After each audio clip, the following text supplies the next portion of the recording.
ខ្ញុំអ្នកក្រប្រឹងត្រដរស់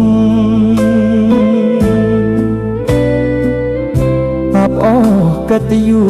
គេឈ្មោះអាប្រៃ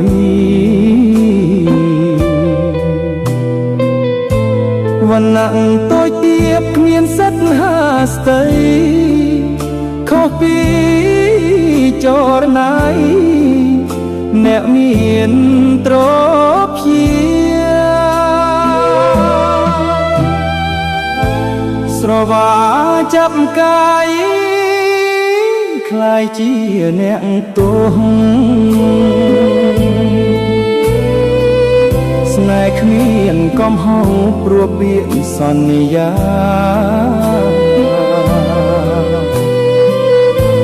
បណ្ដំពីអូនរៀបមង្គលការស្រាប់តែវេរីធ្លាក់ក្នុងរណ្ដៅ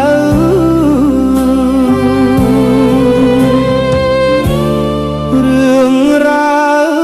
ក្តីស្នេហ៍ប្រែប្រួលអស់ហើយសល់តែចម្លើយទុកស្នាមដំបើហេតុតែខ្លួនក្រប្រៀបដូចមនុស្សក្លៅកំកាយអាស្រូវបោកបោកវាសនាទ្វីបលោកអាប្រៃតាន់ទាខ្ញុំលែងអ្នកតាមឈ្នានីសគ្មានពិចារណា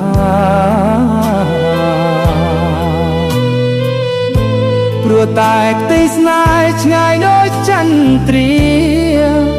បានត្រឹមក្រំគ្រាស្នេហ៍ត្រូវខ្ចាត់ព្រាត់